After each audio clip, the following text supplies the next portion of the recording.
Milky वे Galaxy करीब 1 lakh light year में फैली हुई एक विशाल गैलेक्सी है जिसमें 400 अरब तारे हैं। यहाँ इतने तारे हैं कि इन्हें गिनने में ही 32 लाख साल लग जाएंगे। इन्हीं अरबों तारों में से एक तारा ऐसा भी है जहां हम रहते हैं। मिल्की वे के सेंटर से 26,000 लाइट ईयर दूर सूर्य एकमात्र ऐसा तारा है जहां पर उसके ग्रह पृथ्वी पर जीवन है। हजारों लाखों सालों से मानव जाति इसी तारे और पृथ्वी के भरोसे ही इस ब्रह्मांड में टिकी हुई है और यहीं से इसके कल्पना से परे पूरे आकार को निहारती है। पर कितनी भी कल्पना कर ली जाए, हम इंसान इस ब्रह्मांड में बहुत बहुत छोटे हैं और यही कारण है कि हम आज तक अपनी खुद की गैलेक्सी को पूरी तरह नहीं देख सके हैं। आप स्क्रीन पर जो हिस्सा देख रहे हैं वही हिस्सा मानव जाति मिल्की वे गैलेक्सी में देख और एक्सेस कर पाती है। ये मिल्की वे के कुल आकार का केवल 1% है। हम अपनी ही गैलेक्सी का 99% हिस्सा नहीं देख पाते हैं। तो सोचिए कि किसी दूसरी विशाल गैलेक्सी में कोई हमारे लेवल की सभ्यता रह रही होगी तो वो उसे ही पूरा ब्रह्मांड समझेगी। मिल्की वे और एंड्रोमेडा गैलेक्सीज एवरेज साइज की गैलेक्सीज हैं। हमारे ब्रह्मांड में इनसे भी ज्यादा बड़ी आकाशगंगाएं मौजूद हैं जिनमें हजारों मिल्की वे जैसी गैलेक्सीज समा सकती हैं। इनमें इतने तारे हैं कि पूरी मानव जाति अरबों सालों में भी नहीं गिन सकती है। हमारे सुपर कंप्यूटर तक इन तारों को काउंट करने में हैंग हो सकते हैं। इन महाविशालकाय आकाशगंगाओं के आकार को अगर आप एक बार देखोगे तो आपके पक्का होश उड़ जाएंगे। तो अब ज्यादा देर न करते हुए चलिए तैयार हो जाइए मेरे साथ इन महाविशालकाय गैलेक्सीज की अनोखी यात्रा पर, जहां आप पहली बार इन्हें करीब से देखोगे और इनके आकार को इंसानी स्केल से कंपेयर करोगे। ये स्केल आपको हिलाकर रख देगी। पहली बार आप ऐसे यूनिवर्स में जाओगे जहां मिल्की वे गैलेक्सी भी इतनी छोटी लगने लगती है कि आप यकीन ही ना कर सको। तो चलिए अपनी ये अनोखी यात्रा शुरू करते हैं। अगर आप पृथ्वी पर खड़े होकर के एक विशाल टेलीस्कोप से स्पेस पे आकाशगंगाओं को देखते हो तो आपको अधिकतर 4 तरह के आकार की गैलेक्सीज दिखाई देंगी। जो सबसे विशाल और ब्राइट गैलेक्सीज होंगी वो इलिप्टिकल शेप में होंगी। इनमें सबसे ज्यादा तारे होते हैं और इनके सेंटर में अल्ट्रा मैसिव ब्लैक होल होता है जो कि सूर्य से अरबों गुना तक भारी हो सकता है। इसके बाद आती हैं स्पाइरल गैलेक्सीज जिनकी स्पाइरल आर्म होती हैं। हमारी मिल्की वे और एंड्रोमेडा गैलेक्सी इसके सबसे अच्छे एग्जाम्पल हैं। वहीं तीसरे तरह की गैलेक्सीज को लेंटिकुलर गैलेक्सीज कहते हैं।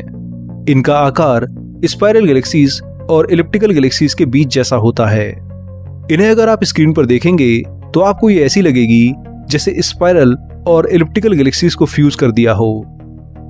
खैर, वहीं चौथे टाइप की गैलेक्सीज होती हैं इर्रेगुलर गैलेक्सीज। इन गैलेक्सीज का साइज डिफाइन नहीं होता है। ये आकार में बड़ी अजीब होती हैं और इनमें ज्यादातर ड्वार्फ गैलेक्सीज ही आती हैं। आप स्क्रीन पर इस तरह की गैलेक्सीज को देख सकते हो। खैर, अब आपने इनके आकार को जान लिया है तो मैं आपको ले चलता हूं पृथ्वी से सीधे 21 करोड़ 20 लाख लाइट ईयर दूर NGC 6872 और कहें तो कॉन्डोर गैलेक्सी की ओर। ये गैलेक्सी आकार में स्पाइरल है। यहाँ आप इसकी 2 लंबी आर्म को देख सकते हैं। ये आर्म्स बहुत ज्यादा विशाल हैं। एक आर्म की ही लंबाई इतनी है कि इसमें 2 मिल्की वे गैलेक्सीज एक लाइन में समा सकती हैं। अगर इस गैलेक्सी के पूरे आकार को देखें तो इसकी चौड़ाई यानी डायमीटर करीब 7,17,000 लाइट ईयर में है। एक लाइन में आप 7 मिल्की वे गैलेक्सीज को रख दो तब भी इसकी लंबाई उनसे ज्यादा होगी। यह अब तक की खोजी गई सबसे विशाल स्पाइरल गैलेक्सी है। इंसानी स्केल पर इसके आकार को मिल्की वे से कंपेयर करें तो अगर आप मिल्की वे गैलेक्सी को एक नॉर्मल इंसान के आकार के बराबर यानी 5 फुट 7 इंच और 170 सेंटीमीटर कर दो तो इस स्केल पर जहां मिल्की वे एक आदमी के बराबर है तो NGC 6872 की हाइट कम से कम 4 मंजिल मकान के बराबर होगी। इसी से आप समझ सकते हैं कि यह गैलेक्सी कितनी विशाल है। पर यह तो अभी शुरुआत भर है। आगे आप ऐसी आकाशगंगाओं की ओर जाओगे जिनके साइज को देखकर वैज्ञानिक तक हैरान हैं। खैर, NGC 6872 को अगर आप गौर से देखें तो आपको ये स्पाइरल तो दिखाई देगी पर इसकी जो 2 आर्म हैं वो बड़ी अजीब लगेंगी क्योंकि किसी दूसरी स्पाइरल गैलेक्सी में आर्म्स आमतौर पर एक चक्र की तरह अंदर होती हैं, पर यहाँ दोनों आर्म्स को मानो किसी ने पकड़कर खींच दिया हो। तो दोस्तों, इसके पीछे इसकी पड़ोसी गैलेक्सी IC 4970 का काम है। इसके ग्रेविटेशनल फोर्स ने NGC 6872 की आर्म्स को ये शेप दी है, जिस वजह से ये इतनी विशाल हो गई है। हालांकि मास की बात करें तो इसका मास मिल्की वे के बराबर ही है, जो बताता है कि असल में ये गैलेक्सी मिल्की वे जितनी ही है, पर दूसरी गैलेक्सी के मर्ज होने के कारण इस समय इतनी विशाल दिखाई दे रही है। हालांकि अरबों साल बाद इसका आकार ऐसा नहीं रहेगा, ये किसी दूसरी शेप में बदल जाएगी। करीब 21 करोड़ लाइट ईयर दूर ये गैलेक्सी हमसे हर सेकंड 4500 किलोमीटर दूर जा रही है। ब्रह्मांड के फैलाव के कारण इसकी ये स्पीड बढ़ती ही जाएगी। अगर आप आज ही इस गैलेक्सी पर लाइट की 10% स्पीड से जाने की कोशिश करोगे, तो जब तक आप यहाँ पहुंचोगे तो इस गैलेक्सी में 1 अरब साल तक बीत चुके होंगे और उस समय तक इसमें मौजूद कई तारे मर चुके होंगे और इसके साथ साथ इस गैलेक्सी का आकार भी पूरी तरह बदल चुका होगा। खैर, स्पाइरल गैलेक्सी की इस यात्रा के बाद आइए मेरे साथ चलिए अब लेंटिकुलर गैलेक्सी की यात्रा पर। यह गैलेक्सी आकार में स्पाइरल गैलेक्सी से विशाल होती हैं, तो चलिए अब अपने स्पेसशिप को ले चलते हैं पृथ्वी से 8 करोड़ 20 लाख लाइट ईयर दूर NGC 5084 गैलेक्सी की ओर। यह गैलेक्सी अब तक की खोजी गई सबसे विशाल लेंटिकुलर गैलेक्सी है। इसकी चौड़ाई की बात करें तो ये 7,70,000 लाइट ईयर में फैली हुई है, यानी इसके एक छोर से दूसरे छोर तक जाने में लाइट को भी 7,70,000 साल लग जाएंगे। ये मिल्की वे से लंबाई में 8 गुना विशाल है और इससे 10 गुना भारी है।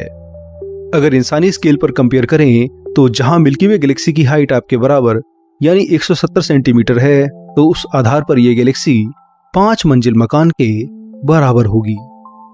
इसे पार करने के लिए अगर आप अपने स्पेसशिप की स्पीड लाइट के 99.99% स्पीड के बराबर कर लेते हैं और टाइम डायलेशन का फायदा उठाते हैं, तो भी इसे पार करने के लिए आपके कम से कम 11,000 साल बीत जाएंगे। हालांकि इन 11,000 सालों में पृथ्वी पर पूरे 8 लाख साल बीत जाएंगे, पर फिर भी इस गैलेक्सी को आप पूरी तरह पार नहीं कर सकेंगे।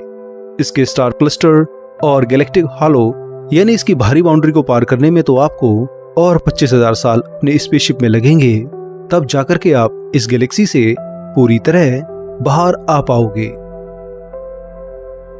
असल में एक गैलेक्सी का सटीक आकार निकालना बहुत मुश्किल काम होता है। अगर वह गैलेक्सी हमसे करोड़ों और अरबों लाइट ईयर दूर हो, तो जो साइज हम किसी गैलेक्सी का निकालते हैं वो कभी सटीक नहीं होता है। इसे आप ऐसे समझिए कि आप 1 किलोमीटर दूर से किसी बड़ी फ्लड लाइट को देख रहे हो और आपको कहा जाए कि इस लाइट के सोर्स यानी बल्ब का सटीक आकार निकालो, तो ऐसे में आपको इसके रियल आकार को निकालने में बड़ी प्रॉब्लम होगी। लाइट के हर डायरेक्शन में स्कैटर होने के कारण ये अपने सोर्स बल्ब से कई गुना बड़ी दिखाई देगी। ठीक इसी तरह ये विशाल गैलेक्सीज टेलीस्कोप में दिखाई देती हैं। इनके आकार को निकालने के लिए वैज्ञानिक कई तरह के मेथड यूज करते हैं, तभी जाकर के इन गैलेक्सीज का एस्टिमेट आकार निकल कर आता है। इसका सबसे अच्छा एग्जाम्पल पृथ्वी से 1 अरब 15 करोड़ लाइट ईयर दूर IC 1101 गैलेक्सी है, जिसे वैज्ञानिक पिछले 30 सालों से भी ज्यादा ब्रह्मांड की सबसे विशाल गैलेक्सी मानते थे और इसका आकार करीब 40 लाख लाइट ईयर निकालते थे। फिर जैसे जैसे गैलेक्सी के आकार को निकालने के लिए बेहतर टेलीस्कोप और मेथड बने, तो आज इस गैलेक्सी का आकार केवल 5,50,000 लाइट ईयर निकल कर आता है, जो कि पहले के एस्टिमेट से 9 गुना कम है। तो आप खुद समझ सकते हैं कि ये गैलेक्सी का साइज वास्तव में डिफाइन करना कितना मुश्किल है। खैर, IC 1101 भले ही सबसे बड़ी गैलेक्सी ना हो, पर इसकी कोर यानी सेंटर अब तक की खोजी गई सभी गैलेक्सीज से सबसे ज्यादा विशाल और भारी है। इसके सेंटर में मौजूद ब्लैक होल का मास ही 50 अरब सूर्यों के बराबर है। कुछ वैज्ञानिक तो इसे 100 अरब सूर्यों के बराबर भी मानते हैं, जो कि वास्तव में किसी ब्लैक होल की थ्योरेटिकल लिमिट है, यानी ब्रह्मांड में 100 अरब सूर्यों से ज्यादा भारी ब्लैक होल हो ही नहीं सकता है। खैर, भले ही इसका आकार आज वैज्ञानिक काफी कम मानते हैं, पर अब आगे मैं आपको जिस गैलेक्सी की ओर लेकर जाने वाला हूँ वो आकार में सभी के होश उड़ा रही है। इसकी लंबाई इतनी है कि अगर मिल्की वे और एंड्रोमेडा के बीच में इसे फिट किया जाए तो आधे से भी ज्यादा जगह को ये घेर लेगी। तो सोचिए इसका आकार कितना विशाल होगा और इसमें कितनी मिल्की वे गैलेक्सी समा जाएंगी, सोचकर ही डर लगता है। पृथ्वी से 52 करोड़ लाइट ईयर दूर है ESO 30617 गैलेक्सी। इसके एक छोर से दूसरे छोर की लंबाई 10,70,000 लाइट ईयर है। इलिप्टिकल आकार की इस गैलेक्सी को अगर आप ध्यान से देखेंगे तो ये आपको अलग ही भटकती हुई दिखाई देगी। इसके आसपास कोई भी दूसरी गैलेक्सी नहीं है। इमेज में जो आप छोटी गैलेक्सीज देख रहे हैं वो वास्तव में बैकग्राउंड गैलेक्सीज हैं, यानी ये इस गैलेक्सीज के आसपास नहीं है। ये हमसे काफी पास में है, पर हमारी ये विशाल गैलेक्सी बहुत दूर है, इसलिए ये इमेज में दिखाई दे रही हैं। खैर, वापस इस गैलेक्सी पर आते हैं। अरबों सालों में इस गैलेक्सी ने अपने आसपास की छोटी गैलेक्सीज को अपनी ग्रेविटी से मर्ज कर लिया है, और अब जब कोई गैलेक्सी इसके आसपास नहीं बची है तो अब ये अकेले ही अपने स्पेस में भटक रही है। वैज्ञानिक इस तरह की गैलेक्सीज को फॉसिल गैलेक्सी कहते हैं, क्योंकि इन्होंने इस लेवल तक दूसरी गैलेक्सीज को खाया है कि अब कुछ बचा ही नहीं है। इसी वजह से इनका आकार इतना विशाल है कि इन्हें जायंट इलिप्टिकल भी कहा जाता है। अब अगर आप इस गैलेक्सी के एलियन हैं तो आपको इसके एक छोर से दूसरे छोर तक जाने में मिल्की वे जैसी 11 गैलेक्सीज एक लाइन से पार करनी होंगी, तभी यह गैलेक्सी पार हो सकेगी। वहीं दूसरी ओर अगर आपके पास लाइट की 99.99% स्पीड से चलने वाला स्पेसशिप है तो भी टाइम डायलेशन से कुछ फायदा नहीं होगा। इसे पार करते हुए आपकी उम्र फिर भी 15,133 साल बढ़ जाएगी। इससे पता चलता है कि यह कितनी विशाल है। अगर ह्यूमन स्केल पर देखें तो जहां मिल्की वे की हाइट आपके बराबर यानी 170 सेंटीमीटर है, तो इस स्केल पर इस गैलेक्सी की हाइट करीब 62 फीट यानी 7 मंजिल के मकान के बराबर होगी। इसी से आप समझ सकते हैं कि ये कितनी विशाल है। पर यह आकाशगंगा भी आगे आने वाली आकाशगंगा के सामने कुछ नहीं है। पृथ्वी से 65 करोड़ 40 लाख लाइट ईयर दूर है ESO 38376 गैलेक्सी। ये ब्रह्मांड की अब तक की खोजी गई सबसे विशाल गैलेक्सी है। इसका आकार आपके होश उड़ा देगा।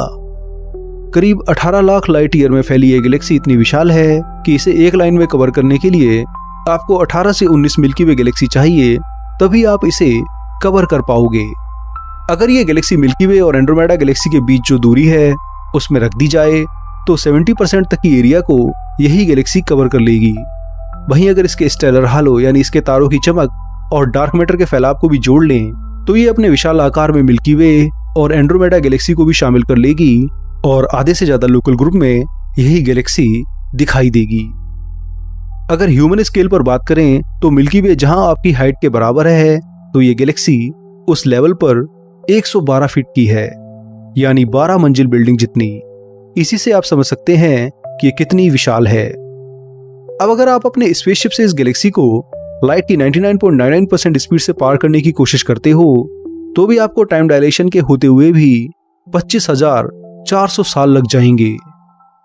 ये बहुत विशाल गैलेक्सी है। अगर इसकी वॉल्यूम की बात करें तो ये अपने इस आकार में 8,000 मिल्की वे गैलेक्सीज को समा सकती है।